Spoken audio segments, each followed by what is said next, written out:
बच्चों चलो इस क्वेश्चन में आपके पास एक असर्शन दिया हुआ है और असर्शन में क्या बोला हुआ है कि PH3 has lower boiling point than ammonia. तो ध्यान देना, जब भी बात करते हैं हम बॉइलिंग पॉइंट ऑफ हाइड्रेट्स में, तो ये आपका ग्रुप 15 का हाइड्रेट्स है। तो जैसे हम डाउन द ग्रुप मूव करते हैं तो आपका मॉलिक्यूलर मास इंक्रीज कर रहा है। तो मॉलिक्यूलर मास इंक्रीज करने से इंट्रैक्शन फोर्स क्या होता है, बढ़ता है। तो ऐसा एक्सपेक्टेड था कि डाउन द ग्रुप मूव करेंगे हम लोग तो बॉइलिंग पॉइंट जो है बढ़ना चाहिए था। तो आपका जो मॉलिक्यूलर इंट्रैक्शन है, जिसको मैं MI लिख रहा हूँ, molecular interaction proportion to mass होता है। तो इसके अकॉर्डिंग नीचे आपका बॉइलिंग पॉइंट बढ़ना चाहिए था। बट ध्यान देना, अमोनिया में हाइड्रोजन बॉन्ड होता है। तो अमोनिया चूँकि H यानी हाइड्रोजन बॉन्डिंग फॉर्म कर सकता है, इसलिए अमोनिया का जो बॉइलिंग पॉइंट होगा वो आपके PH3 से क्या होगा, हाई होगा। तो अमोनिया का जो बॉइलिंग पॉइंट होता है PH3 से क्या होता है, ज़्यादा होता है। ठीक है, तो ध्यान देंगे। तो इसका जो आपका असर्शन है, असर्शन क्या होगा, करेक्ट होगा। ठीक है, अब बात करते हैं हम रीजन का। तो रीजन में दिया हुआ है कि liquid state NH3 molecule are associated through van der Waals force and PH3 molecule are associated through H bonding. तो ये गलत हो जाएगा क्योंकि PH3 में वैन डर वाल्स फोर्स होता है और आपके पास जो अमोनिया है, अमोनिया में H बॉन्डिंग होता है। तो आपका रीजन जो है, रीजन इनकरेक्ट है। तो आपका सेशन सही है, रीजन इनकरेक्ट है, यानी कौन सा ऑप्शन सही होगा।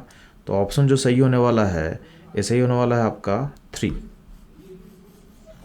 तो बच्चों चलो ये था इस क्वेश्चन एनालिसिस। मूव करते हैं हम लोग नेक्स्ट क्वेश्चन में। बच्चों चलो इस क्वेश्चन में आपके सामने कुछ कॉम्प्लेक्स कंपाउंड दिए हुए हैं और बोला है इसमें कौन सा होमोलेप्टिक होगा। तो ध्यान देना, होमोलेप्टिक का मतलब होता है जिस कॉम्प्लेक्स में लिगेंड्स सारा सेम हो।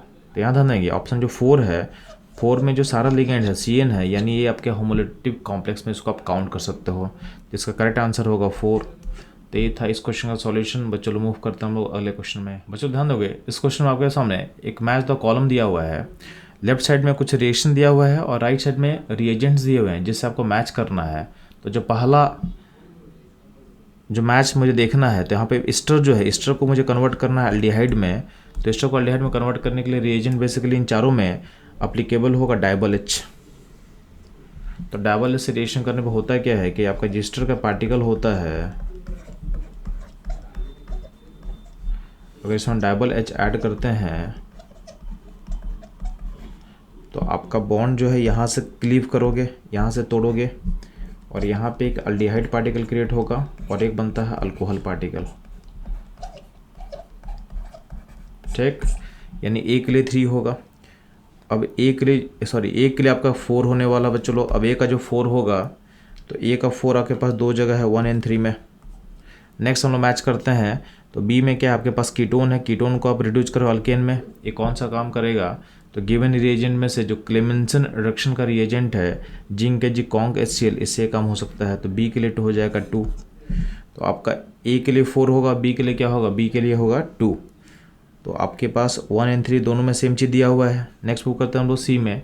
C में जो है आपके पास जो अल्डिहाइड पार्टिकल, उसमें आप CH3 को ऐड कर रहे हो और इसको कन्वर्ट कर रहे हो सेकेंडरी अल्कोहल में। तो बेसिकली इसमें आपको ग्रेनाइट रिएजेंट ऐड करना पड़ेगा, यानी C के लिए होगा 1। अब जो C के लिए 1 है किस जगह पे है, ऑप्शन 3 में है। तो 3 आपका क्या होगा, करेक्ट होगा। इनफैक्ट अगर हम D को भी देखेंगे तो D में क्या आपके पास है, D में आपके पास एक कीटोन और एक एस्टर है। इसमें से इसको रिड्यूस कर रहे हैं और कीटोन रिड्यूस हो रहा है बट एस्टर रिड्यूस नहीं हो रहा है। तो इसमें कौन सा रिड्यूसिंग एजेंट यूज करेंगे हम लोग, तो यूज करते हैं NaBH4। NaBH4 जो है माइल्ड रिड्यूसिंग एजेंट होता है जो कीटोन को रिड्यूस करेगा बट एस्टर इन एसिड को रिड्यूस नहीं करता है। ठीक है, तो D के लिए हो जाएगा, D के लिए हो जाएगा 3। तो हम लोग ऑलरेडी जो करेक्ट आंसर को मार्क कर चुके हैं, ऑप्शन 3 आपका करेक्ट होगा। तो ये था इस क्वेश्चन का आंसर, सॉल्यूशन और एनालिसिस। मूव करते हैं हम लोग अगले क्वेश्चन पे। चलो इस क्वेश्चन में आपके सामने NaCl का 3 अलग अलग सॉल्यूशन है और उसमें उनका अलग अलग कॉन्सेंट्रेशन है और ऐसा बोला गया है तीनों सॉल्यूशन में वेंटो फैक्टर को कंपेयर करने के लिए। तो ध्यान देना, ऐसा आपको लग सकता है कि NaCl स्ट्रॉन्ग इलेक्ट्रोलाइट है तो हर केस में वेंटो फैक्टर सेम होगा, जो कि आप 2 बोल सकते हो। ठीक है, तो आप 2 बोल सकते हो बट यहीं पे क्या होगा, आप गलत कर सकते हो। क्यों, क्योंकि आपको पता होना चाहिए कि कोई भी आयनिक क्रिस्टल परफेक्टली कभी भी फुल्ली आयनिक नहीं होता है, यानी इसको फुल्ली ब्रेक नहीं कर सकते हो। तो 100% जो आयनाइजेशन होता है एक केस आइडियल केस होता है जो रियलिटी में पॉसिबल नहीं है। तो जो आयनाइजेशन प्रोसेस होता है किसी भी सॉल्ट का आपको पता होना चाहिए, चाहे वो स्ट्रॉन्ग हो चाहे वीक इलेक्ट्रोलाइट हो, आयनाइजेशन प्रोसेस कहीं ना कहीं कॉन्सेंट्रेशन के इन्वर्सली प्रोपोर्शन होता है और डाइल्यूशन के प्रोपोर्शन होता है। तो जितना सॉल्यूशन डाइल्यूट होगा उसमें उतना ही ज़्यादा आयनाइजेशन होगा, यानी आयन का फॉर्मेशन उतना ही आसान होगा, उतना ही उसका अल्फ़ा क्या होगा, अल्फ़ा मतलब डिग्री ऑफ डिसोसिएशन इंक्रीज करता है। ठीक है, तो आप ध्यान देना, आपके पास 0.1 मोलर सॉल्यूशन है, 0.01 मोलर सॉल्यूशन है, 0.001 मोलर सॉल्यूशन है। तो इन तीनों सॉल्यूशन में सबसे ज़्यादा डाइल्यूट सॉल्यूशन है 0.001 यानी सी। तो जिसमें सॉल्यूशन ज़्यादा डाइल्यूट होगा उसमें जो आपका आयन का फॉर्मेशन ईजी होगा, तो उसमें पार्टिकल इजीली ब्रेक करेंगे और वहाँ का वेंटर फैक्टर क्या होगा, हाई होगा। इसका मतलब सबसे हाईएस्ट जो वेंटर फैक्टर होने वाला है वो सी का होगा, देन बी का होगा, देन आपका ए का होगा, यानी ऑप्शन 2 इसके लिए क्या होगा, करेक्ट होगा। ठीक है, तो अच्छा क्वेश्चन था, क्योंकि क्या है इस क्वेश्चन में आप लोग गलती क्या कर सकते हो कि अगर आप लोग हल्का भी अगर फोकस नहीं करोगे तो डायरेक्टली आप ऑप्शन C3 को टिक मार सकते थे, जहाँ पे वेंटर फैक्टर सबका इक्वल है। क्योंकि बहुत सारे जगह हम लोग देखते हैं कि NaCl को हम लोग स्ट्रॉन्ग इलेक्ट्रोलाइट एज्यूम करते हैं और उसका वेंटर फैक्टर डाइल्यूशन से इंडिपेंडेंट बताते हैं, बट एक्चुअल में जो किसी भी सॉल्ट जो भी हम बात करते हैं वो आइडियल केस में ही फुल्ली ब्रेक करता है। इन रियलिटी हर सॉल्ट का जो आयनाइजेशन है कभी भी 100% नहीं होता है। तो जैसे हम डाइल्यूशन बढ़ाएंगे आपके सॉल्ट का जो आयनाइजेशन है क्या होता है, इंक्रीज करता है। तो ये इस कॉन्सेप्ट से क्वेश्चन आपका बन जाएगा। तो बच्चों लोग ये था इस क्वेश्चन का एनालिसिस। मूव करते हैं हम लोग अगले क्वेश्चन पे। चलिए इस क्वेश्चन में आपसे पूछा गया है कि इसमें से कौन कौन सा डिस्प्रोपोर्शनेशन रिएक्शन है। तो डिस्प्रोपोर्शनेशन का मतलब क्या होता है, तो जहाँ पे आपका सेम एलिमेंट का ऑक्सीडेशन भी होगा और उसी एलिमेंट का क्या होना चाहिए, रिडक्शन होना चाहिए। तो जहाँ भी आपको दिखेगा, जहाँ भी ऐसा कुछ दिखेगा उसको हम डिस्प्रोपोर्शनेशन बोल सकते हैं। ठीक है, तो ध्यान देना, पहले वाले रिएक्शन में कॉपर का +1 स्टेट से +2 भी जा रहा है और 0 भी जा रहा है, यानी ये डिस्प्रोपोर्शनेशन में इसको आप काउंट कर सकते हो। सेकेंड वाले केस में क्या है, MnO4 -2 में +6 स्टेट है, इसमें Mn+6 से +7 गया और +4 भी गया, यानी इसमें सेम एलिमेंट क्या हो रहा है, ऑक्सीडाइज भी हो रहा है और रिड्यूस हो रहा है। इसको भी आप डिस्प्रोपोर्शनेशन बोल सकते हो। जो सी का रिएक्शन था, सी वाले में यहाँ पे Mn का +7 स्टेट है जो कि +6 एंड +4 में जा रहा है। इन दोनों केस में सिर्फ रिडक्शन हो रहा है, इसमें ऑक्सीडेशन हो ही नहीं रहा है। यहाँ भी रिड्यूस हो रहा है और यहाँ भी रिड्यूस हो रहा है, तो इसका मतलब इसको डिस्प्रोपोर्शनेशन आप नहीं बोल सकते हो। जो डी वाले में क्या है, आपका +7 स्टेट है Mn और यहाँ +2 स्टेट है और दोनों मिलके कहाँ जा रहा है, दोनों जा रहा है +4 स्टेट में। यानी इस केस में क्या हो रहा है, आपका डिफरेंट ऑक्सीडेशन स्टेट से क्या हो रहा है, आपका Mn का +4 स्टेट फॉर्म कर रहा है, यानी डिस्प्रोपोर्शनेशन का उल्टा हो रहा है। इसके लिए हम वर्ड यूज करते हैं कॉनप्रोपोर्शनेशन रिएक्शन। कॉनप्रोपोर्शनेशन रिएक्शन इसको हम बोल सकते हैं। ठीक है, तो यानी ए भी डिस्प्रोपोर्शनेशन का एग्जाम्पल में इसको आप नहीं बोलोगे, यानी सी और डी आपका ऑप्शन नहीं होगा, तो आपका ऑप्शन क्या होगा, ए एंड बी। तो ए और बी किस ऑप्शन में मैच कर रहा है, तो ऑप्शन नंबर 3 में मैच कर रहा है ए एंड बी। ठीक है, तो ये था इस क्वेश्चन का एनालिसिस, कॉन्सेप्ट और सॉल्यूशन। तो बच्चों लोग मूव करते हैं हम लोग नेक्स्ट क्वेश्चन में। इस क्वेश्चन पे चलो पूछा गया है कि which of the following compound will most easily attacked by an electrophile. तो ध्यान देना, जब भी बेंजीन रिंग का बात करते हैं तो रिंग में जितना क्लाउड रिच होगा, रिंग में जितना इलेक्ट्रॉन डेंसिटी हाई होगा, उतना ही क्या होगा, उतना ही इलेक्ट्रोफाइल इजीली अटैक करेगा। अब जो भी इलेक्ट्रॉन डोनेटिंग ग्रुप्स होगा वो इलेक्ट्रोफाइल के अटैक को ईजी करेगा। तो इन चारों ऑप्शन में से आपके पास जो क्लोरीन है उसका नेचर नेट विड्रॉइंग होता है, मतलब ये +m ग्रुप है, यानी इलेक्ट्रॉन देने का कोशिश करेगा, बट क्या होता है, क्लोरीन का -I भी होता है और -I बहुत स्ट्रॉन्ग होता है, इसलिए क्लोरीन को हम मानते हैं कि ये नेट क्या होता है, रिंग से इलेक्ट्रॉन विड्रॉ करता है। ठीक है, CH3 जो है वो नेट इलेक्ट्रॉन डोनेटिंग ग्रुप होगा। अब CH3 में क्या है, C का जो H है उसका बॉन्ड तोड़ करके थ्रू हाइपर कंजुगेशन प्रोसेस हम डेंसिटी बढ़ाते हैं रिंग में, और फिनॉल सिस्टम में जो O का लोन पेयर है उसको हम दे करके रिंग में डेंसिटी बढ़ाएंगे। तो CH3 और OH दोनों क्या है, दोनों इलेक्ट्रॉन डोनेटिंग ग्रुप है, यानी दोनों +m ग्रुप है, डेंसिटी बढ़ाएगा रिंग में, तो दोनों में क्या होगा, इलेक्ट्रोफाइल अटैक करना चाहेगा। यानी बेंजीन के रिस्पेक्ट में रिएक्शन का जो रेट होगा फास्टर होगा। अब इन दोनों में बेटर कौन सा डोनेटिंग ग्रुप है, तो चूँकि फिनॉल में लोन पेयर है जो कि ईजिली आप दे सकते हो, तो फिनॉल यानी जो OH है, OH बेटर ग्रुप है एज कम्पेयर टू CH3, यानी जो फोर्थ ऑप्शन है इसमें बेंजीन का डेंसिटी क्या होगा, ज़्यादा होगा, तो यहाँ पर इलेक्ट्रोफाइल अटैक करना क्या होगा, आसान होगा। तो बच्चों ये था इस क्वेश्चन का कॉन्सेप्ट, एनालिसिस और सॉल्यूशन।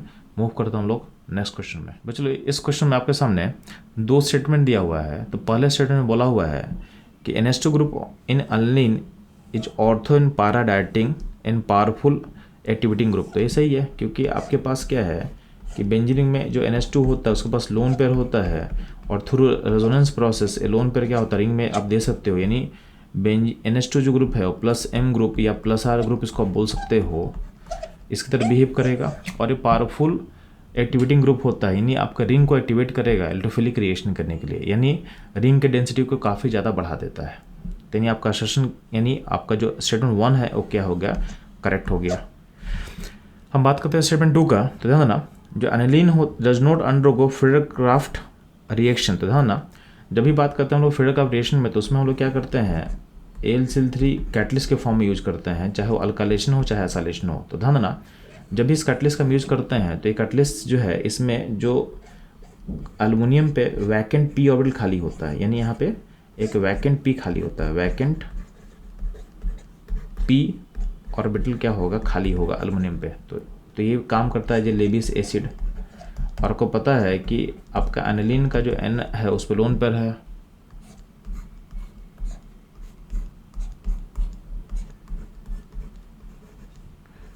तो इसमें AlCl3 पे क्या होगा, आप लोन पेयर यहाँ पे इसको आप दे दोगे, ठीक है। तो N पे जो लोन पेयर है वो AlCl3 के वैकेंट p में चला गया। तो इस प्रोसेस में N के ऊपर क्या होता है, तो N के ऊपर एक चार्ज पॉजिटिव बिल्ड हो जाता है, और जो नाइट्रोजन सेंटर पहले इलेक्ट्रॉन डोनेटिंग ग्रुप के फॉर्म में दिख रहा था मेरे को, इस प्रोसेस में कहीं ना कहीं क्या होता है, उस पर पॉजिटिव बिल्ड होने के कारण उसका नेट नेचर क्या होता है, इलेक्ट्रॉन विड्रॉइंग हो जाता है। तो यानी ये सिस्टम अब क्या हो गया, नेट, यानी ग्रुप हो गया नेट, क्या हो गया, इलेक्ट्रॉन विड्रॉइंग। आपको पता होना चाहिए, और इलेक्ट्रॉन विड्रॉइंग जो है वो वेरी पावरफुल, बहुत ज़्यादा पावरफुल हो जाता है, very strong electron withdrawing group के फॉर्म में कन्वर्ट हो गया। तो आपको पता होना चाहिए कि फ्रेडरक्राफ्ट रिएक्शन होने के लिए आपका रिंग जो होना चाहिए एक्टिवेटेड होना चाहिए, नहीं उसमें जो इलेक्ट्रॉन डोनेटिंग ग्रुप होने चाहिए। जब भी इलेक्ट्रॉन विड्रॉइंग ग्रुप होगा तो उस केस में फ्रेडरक्राफ्ट रिएक्शन ऑकर नहीं करता है। इसका मतलब आपका जो स्टेटमेंट 2 है ये क्या हो जाएगा, ये भी सही हो जाएगा, यानी आपका 1 2 दोनों करेक्ट है। और 1 2 दोनों करेक्ट है, मतलब आपका ऑप्शन जो A है, यानी 1 जो आंसर है ये 1 ऑप्शन के आपका क्या होगा, करेक्ट।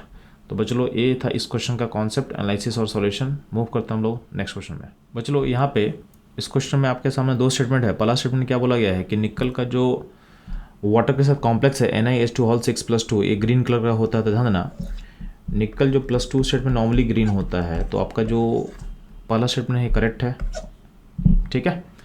अब बोला गया स्टेटमेंट 2 में कि NiCN2 इज अ कलरलेस। तो होता क्या है कि इस केस में CN स्ट्रॉन्ग लिगेंड है, तो D के इलेक्ट्रॉन को पेयर करेगा और एक कलरलेस होता है, ये कलरलेस होता है। इसका मतलब आपका 1 स्टेटमेंट और 2 स्टेटमेंट दोनों क्या है, फर्स्ट एंड सेकंड दोनों करेक्ट है, मतलब इसका आंसर होगा 4th। तो बच्चों ये था इस क्वेश्चन का सॉल्यूशन। मूव करते हैं हम लोग नेक्स्ट क्वेश्चन में। बच्चों इस क्वेश्चन में आपके सामने बोला हुआ है कि in case of isoelectronic species the size of fluorine minus neon and Na+ is affected by. तो ध्यान ना, जब भी हम लोग बात करते हैं आइसोइलेक्ट्रॉनिक स्पीसीज का, तो उसमें बेसिकली हम बात करते हैं जब साइज का, तो जो रेडियस होता है वो उनके जेड इफेक्टिव यानी जेड के इन्वर्सिव प्रोपोर्शन होता है। तो इसमें डायरेक्टली बोल सकते हो कि जो साइज इफेक्ट होगा वो होगा थ्रू न्यूक्लियर चार्ज, यानी ऑप्शन 3 क्या होगा आपके लिए करेक्ट होगा। तो बच्चों लोग मूव करते हैं हम लोग नेक्स्ट क्वेश्चन में।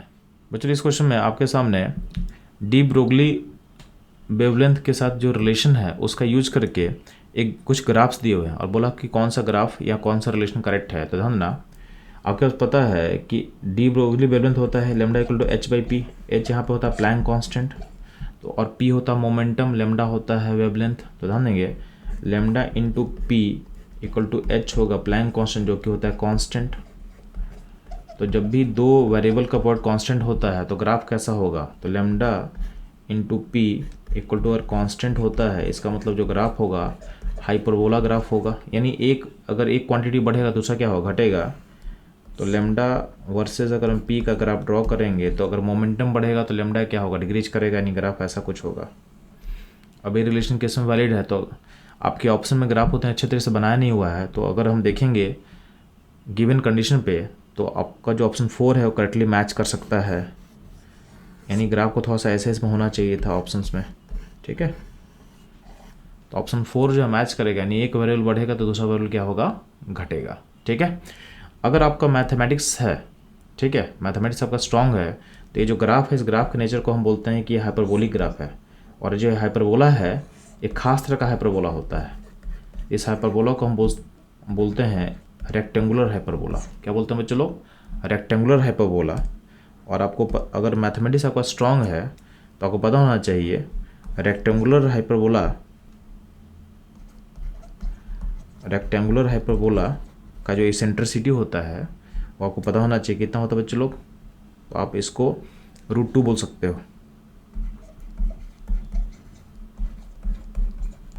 का इसेंट्रिसिटी होगा √2, ठीक है।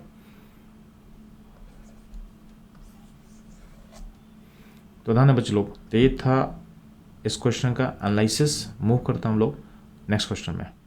बच्चों लोग इस क्वेश्चन में आगे हमने कुछ कंपाउंड्स दिए हुए हैं, उस कंपाउंड को उनके आयनिक कैरेक्टर के अकॉर्डिंग अरेंज करना है। अब जो कंपाउंड्स है उसमें कुछ कंपाउंड्स या मॉलिक्यूल जो है वो कोवलेंट है और कुछ आयनिक है। अब इनको अगर हमको कंपेयर करना है तो बेसिकली कौन सा कॉन्सेप्ट हम अप्लाई करेंगे, तो बेसिकली इसमें हम अप्लाई करने वाले हैं कि दो एटम जब भी बॉन्डेड होता है तो उनका जो डिफरेंस ऑफ इलेक्ट्रोनेगेटिविटी जितना हाई होता है उतना ही आयनिक कैरेक्टर क्या होता है, ज़्यादा होता है, ठीक है। तो लिथियम और फ्लोरीन में अगर हम बात करते हैं डिफरेंस ऑफ इलेक्ट्रोनेगेटिविटी का, तो फ्लोरीन का वैल्यू होता है 4, लिथियम होता है 1, डिफरेंस होगा 3 का। के और ओ में बात करोगे तो के का होता है अराउंड 0.8 और ओ होता है 3.5 के आसपास, तो डिफरेंस होगा 2.7 के आसपास का। ClF में अगर बात करते हो तो Cl होता है अराउंड 3 और F होता है अराउंड 4, तो अराउंड ये 1 के आसपास का होगा। सल्फ़र और O का बात करते हो तो O का होता है नियरली 3.5। क्योंकि सल्फ़र का हाइब्रिडेशन इसमें sp2 है तो इसमें इसका बढ़ चुका है, तो इसका जो वैल्यू होगा तो वो 2.5 से ज़्यादा होगा। नॉर्मली सल्फ़र 2.5 के आसपास होता है, तो 2.5 से कुछ इंक्रीज करेगा तो इसका जो डिफरेंस होगा वो <1 होगा, ठीक है। नाइट्रोजन जो है, नाइट्रोजन में दोनों N है तो डिफरेंस क्या होगा, 0 होगा। तो इस डिफरेंस के अकॉर्डिंग आप अरेंज करोगे तो जो आपका ऑप्शन जो 2 है उसके साथ मैच करेगा। यानी इस क्वेश्चन का जो करेक्ट आंसर होगा ये होगा ऑप्शन 2। तो बच्चों लोग ये था इस क्वेश्चन का कॉन्सेप्ट, एनालिसिस और सॉल्यूशन। मूव करता हूँ लोग नेक्स्ट क्वेश्चन में। बच्चों ध्यान देना, इस क्वेश्चन में आपके सामने एक आश्वासन दिया हुआ है। आश्वासन क्या दिया हुआ है कि हैलोल्केन्स यानी RX react with KCN to form RCN। तो ये पॉइंट क्या है, तो ये पॉइंट सही है। सही क्यों है, क्योंकि KCN एक आयनिक कंपाउंड होता है तो इसमें K+ अलग हो जाएगा और CN अलग हो जाएगा। नेगेटिव चार्ज C सेंटर पर होगा, तो यहाँ पे C सेंटर पर नेगेटिव और N लोन पर है, बट बेटर न्यूक्लियोफिलिक सेंटर कौन सा होगा, C सेंटर। तो C सेंटर से अटैक होता है और आपका RCN बनता है। सिमिलरली अगर हम RX में अटैक करते हैं AgCN से, तो AgCN कंपाउंड कोवलेंट होता है, तो इसमें क्या होता है, C सेंटर फ्री नहीं होता, तो अटैक अल्टीमेटली कौन करेगा, N सेंटर करता है। अगर N सेंटर अटैक करेगा तो अल्टीमेटली आपके पास जो बनता है वो बनता है RNC फॉर्म करता है, ठीक है। यानी आपका आइसोसाइड का फॉर्मेशन होता है। यानी आपका असर्शन क्या है, करेक्ट है। रीजन का हम बात करते हैं, KCN and AgCN both are ionic, ठीक है। KCN AgCN both are ionic compounds, तो ये रीजन क्या हो जाएगा, गलत हो जाएगा। तो आपका असर्शन क्या है, असर्शन क्या है, करेक्ट है। और रीजन क्या है, रीजन क्या है, रॉन्ग है। तो यहाँ पे बच्चों लोग इसमें आपको क्या ऑप्शन टिक करना है, तो आपको ऑप्शन जो होगा इसमें यहाँ पे 1 2 3 ऑप्शन मिसिंग है, बट आपको ये पता होना चाहिए इसका आंसर क्या हो जाएगा। तो आपका असर्शन क्या होगा, करेक्ट, और रीजन क्या होगा, रॉन्ग। तो जहाँ भी जिस भी ऑप्शन में आपका असर्शन करेक्ट होगा और रीजन रॉन्ग होगा उसको आपको टिक कर देना है। यानी असर्शन करेक्ट होगा, रीजन रॉन्ग होगा। तो ये था इस क्वेश्चन का कॉन्सेप्ट और उसका एनालिसिस, उसके सॉल्यूशन के साथ। मूव करते हैं हम लोग अगले क्वेश्चन में। बच्चों इस क्वेश्चन में आपके सामने डाइक्रोमेट आयन का रिडक्शन हाफ रिएक्शन लिखा हुआ है, तो और इसके बेस पे कुछ क्वेश्चन पूछा हुआ है, तो ध्यान ना इसको हम लोग बैलेंस कर लेते हैं। जब भी डाइक्रोमेट आयन अगर रिड्यूज होता है इन एसिडिक मीडियम, तो ये जाता है क्रोमियम +3 में। तो चूँकि यहाँ क्रोमियम 2 है तो यहाँ 2 लगा दोगे, यहाँ पे +6 ऑक्सीडेशन स्टेट है, तो नेट यहाँ पे कितने का गेन हो रहा है, तो आपके पास अल्टीमेटली 2 क्रोमियम है तो गेन होगा 6 इलेक्ट्रॉन का।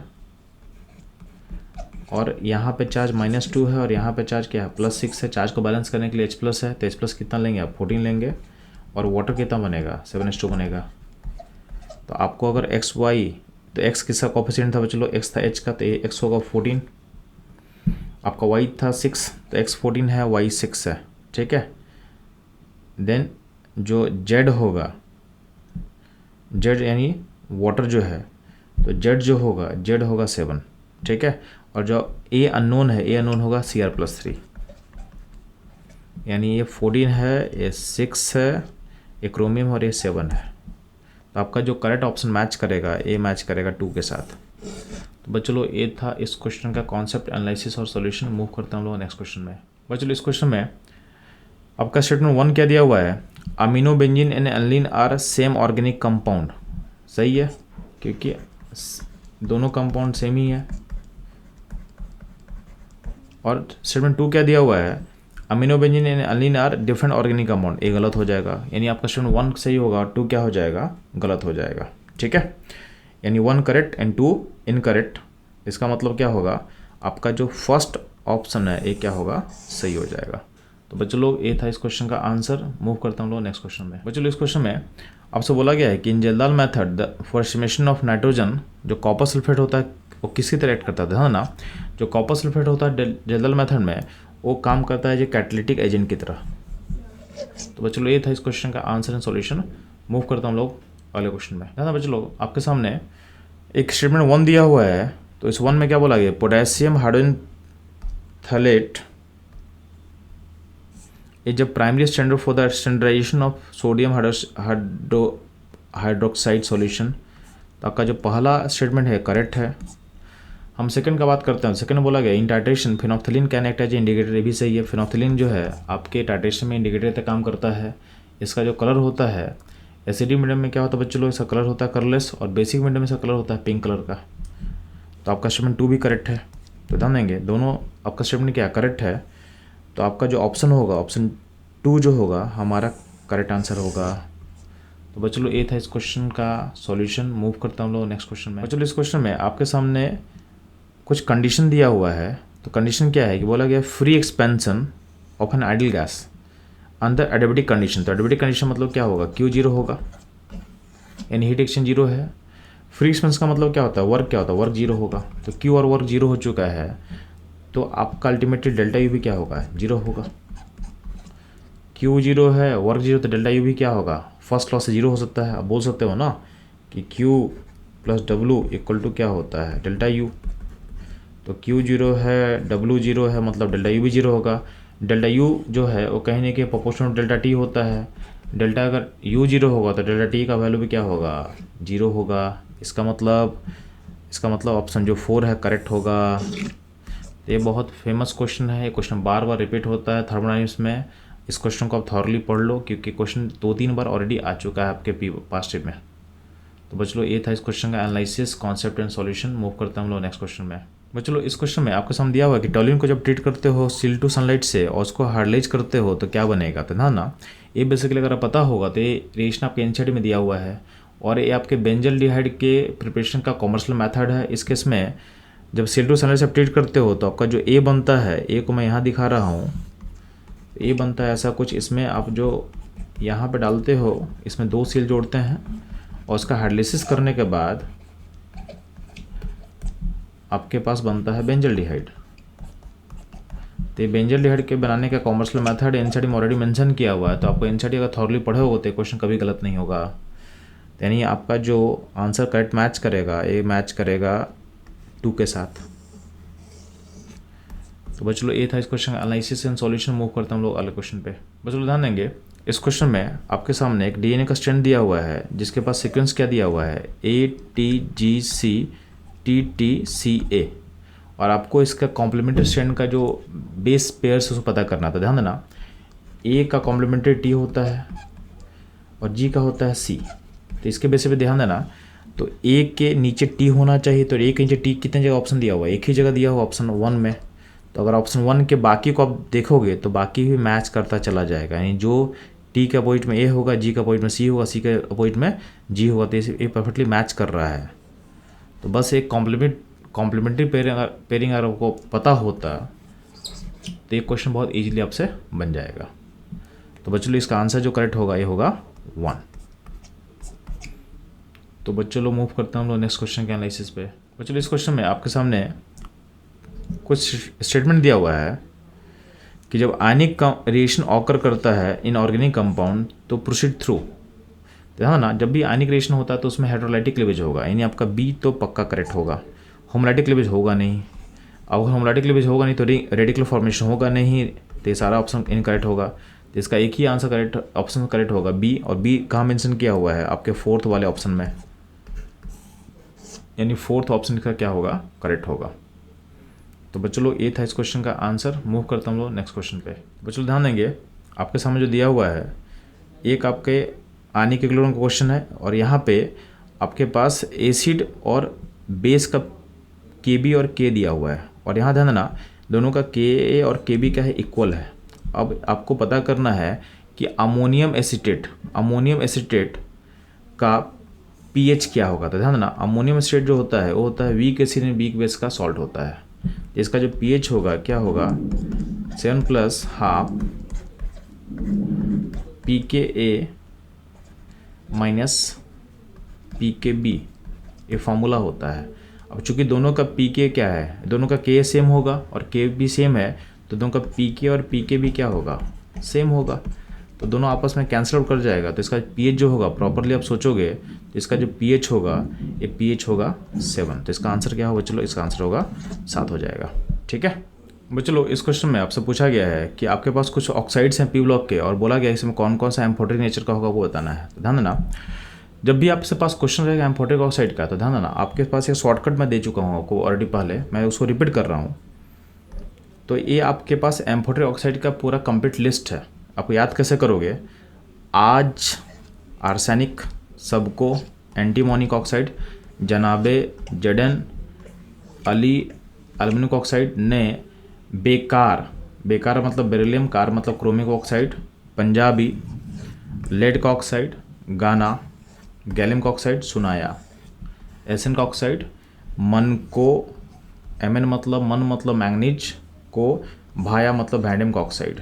ठीक है, इसको इस तरीके से आप याद कर सकते हो। तो आपका जो इसका निमोनिक्स फॉर्म करेगा, आज सबको जनाबे अली ने बेकार, पंजाबी गाना सुनाया, मन को भाया। अब इसको हम यूज करेंगे तो लिस्ट में ध्यान देना, आपका लेड, एल्युमिनियम और एसएन, ये तीनों का ऑक्साइड क्या होगा? एम्फोटेरिक होगा। तो इसका नंबर क्या होगा? इसका नंबर हो जाएगा 3। तो बच्चों ये था इस क्वेश्चन का ट्रिक, शॉर्टकट और उसका आंसर। मूव करते हैं हम लोग नेक्स्ट क्वेश्चन पे। बच्चों ध्यान देना, इस क्वेश्चन में आपके पास कंपाउंड A2B दिया हुआ और बोला गया है इसमें एक एटम का लोएस्ट ऑक्सीडेशन स्टेट -2 है, तो नंबर ऑफ इलेक्ट्रॉन इन इस वैलेंस शेल क्या होगा? तो ध्यान देना, इसको सॉल्व करने के लिए आप इसको लिंक कर सकते हो H2O से। अब H2O में O का ऑक्सीडेशन स्टेट -2 होता है, तो इसे मैच कर रहा है। अब बताओ ऑक्सीजन एटम का वैलेंस में कितना इलेक्ट्रॉन होता है? तो होता है 6 इलेक्ट्रॉन, यानी आपका आंसर क्या हो जाएगा? आंसर हो जाएगा 6। ठीक है, तो बच्चों ये था इस क्वेश्चन का आंसर। मूव करता हूँ नेक्स्ट क्वेश्चन में। बच्चों ध्यान देना, आपके पास इस क्वेश्चन इन्फॉर्मेशन दिया हुआ कि एक पीस ऑफ बोर्ड में जो C14/C12 का जो रेशियो है, अगर एटमॉस्फेयर से हम कंपेयर करेंगे तो उसका अमाउंट 1/8 हो चुका है। ठीक है, यानी अगर मानते हैं कि जितना अमाउंट एटमॉस्फेयर में होता उसका 1/8 पार्ट अभी है, तो 1/8 का मतलब अगर मानते हैं कि एटमॉस्फेयर में अगर 1 होता तो अभी 1/8 हो चुका है। तो 1/8 मतलब इसको बोल सकते हो 0.125। तो बोला गया है T½ जो है C14 के डीके का दिया हुआ इतना, तो बोला गया है कि आपका जो एज ऑफ वुड सैंपल क्या होगा। तो बहुत सिंपल से तरीके से सॉल्व कर सकते हो। अब देखो कि अगर अगर 1 का आधा क्या होगा 0.5, यानी अगर 1 से 0.5 आपको रीच करना है तो आपको टी हाफ लगेगा, यानी इसके लिए आपको 5730 ईयर्स लगने वाला है। अब 0.5 का जो हाफ होगा 0.25, जब 0.25 रीच करें तो फिर से मेरे को टी हाफ का टाइम लगने वाला फिर से है। और 0.25 का आधा क्या होगा 0.125, यानी फिर से आपको हाफ होने के लिए टी हाफ का समय लगने वाला है, क्योंकि ये सारा का सारा फर्स्ट ऑर्डर काइनेटिक्स को फॉलो करने वाला है। तो बेसिकली आपका जो सिस्टम जब मूव करेगा वहाँ से 0.8 वाले फ्रैक्शन 1/8 वाले फ्रैक्शन पे, तो आपको 3 टी हाफ यूज होने वाला है, यानी आपको जो टाइम लगने वाला है वो 3 टी हाफ होगा। अब 3 टी हाफ जो होता है तो टी हाफ का वैल्यू कितना बचा आपके पास, ये है 5730, इसको आप मल्टीप्लाई कर लो, तो मल्टीप्लाई करने से क्या होगा आपका जाएगा 0917, यानी 17190 ईयर्स आपको लगेंगे इस प्रोसेस में, ठीक है। तो यानी आपका जो वुड का सैंपल का जो एज होगा वो होगा 17190 ईयर्स। तो बच्चों ये था इस क्वेश्चन का कॉन्सेप्ट, एनालिसिस और सॉल्यूशन। मूव करते हम लोग नेक्स्ट क्वेश्चन पे। बच्चों बोला गया है कि number of optical isomer possible for two chlorobutane. तो ध्यान देना 2-क्लोरोब्यूटेन जो होता है उसका स्ट्रक्चर को मैं ड्रॉ कर रहा हूँ। 2-क्लोरोब्यूटेन कुछ ऐसा होगा,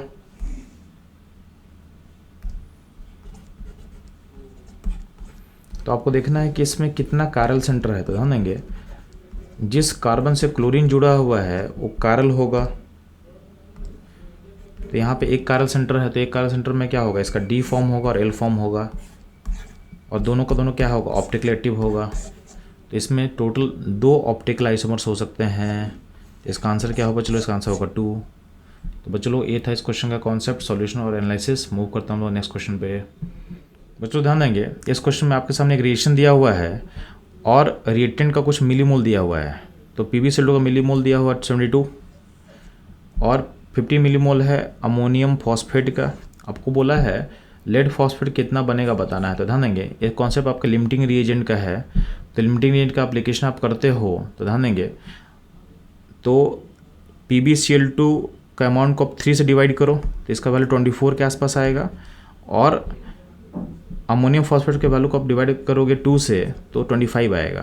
तो इसका मतलब आपको पता चल गया कि आपका लिमिटिंग रिएजेंट कौन होगा, लिमिटिंग रिएजेंट होगा आपका PbCl2, ठीक है। जब भी कोफिशिएंट को डिवाइड करते हैं उसके करस्पॉन्डिंग मोल या मिलीमोल में, तो जो वैल्यू लो होता है यानी कम आएगा उसको हम बोलते हैं लिमिटिंग रिएजेंट। तो इस प्रोसेस का लिमिटिंग रिएजेंट कौन सा हो गया, तो PbCl2 लिमिटिंग रिएजेंट हो चुका है। अब 3 PbCl2 से आपका एक बनता है Pb3 लेड फॉस्फेट, तो 72 से कितना बनेगा, तो बनेगा जब 3 से बनता है 1 तो 72 से कितना बनेगा, ये बनेगा आपका 72/3 यानी हो जाएगा 24। तो आपका जो लेड फॉस्फेट है ये होगा 24 मिलीमोल फॉर्म करेगा। तो ये क्वेश्चन बहुत सिंपल था, ये आपके मोल कॉन्सेप्ट के लिमिटिंग रेंज का एप्लीकेशन था। अगर लिमिटिंग अगर आपको पता है तो ऑलरेडी रिएक्शन बैलेंस करके दिया हुआ था, तो इसमें कुछ काम करने के लिए था ही नहीं, बस लिमिटिंग को अप्लाई करना था। और कैलकुलेशन बहुत सिंपल है तो उसमें आपको बॉदर नहीं करना था। तो ऐसा क्वेश्चन जो है वो आपसे गलती से भी गलती नहीं होना चाहिए। तो बच्चों ये था इस क्वेश्चन का एनालिसिस, उसके सिंप्लीफाइड वे में सॉल्यूशन। मूव करता हम लोग अगले क्वेश्चन के एनालिसिस पे। तो बच्चों बोला गया इस क्वेश्चन में कि इसमें से कौन कौन सा जो होगा वो उस सॉल्ट का कलर वाइट होगा। किसका, इसका वाइट होगा। तो ध्यान देंगे वाइट कलर में अगर ऑप्शन देखोगे तो आपके पास SrSO4 ये वाइट कलर का होने वाला है। लेड सल्फेट जो होगा वाइट कलर का होने वाला है। इसके अलावा जो होगा मैग्नीशियम अमोनियम फॉस्फेट जो है ये भी आपका वाइट कलर का होने वाला है। MnOH हॉल्टोइस ये भी क्या होगा, वाइट कलर का होगा। इसके अलावा जो कैल्शियम ऑक्सलेट है ये भी होता है आपके पास वाइट कलर का। तो ये 5 जो सॉल्ट हैं ये आपके पास क्या होंगे, वाइट कलर के होंगे, ठीक है। इसका मतलब इसका आंसर क्या होगा, इसका आंसर होगा 5। तो बच्चों ये था इस क्वेश्चन का आंसर। मूव करता हम लोग नेक्स्ट क्वेश्चन पे।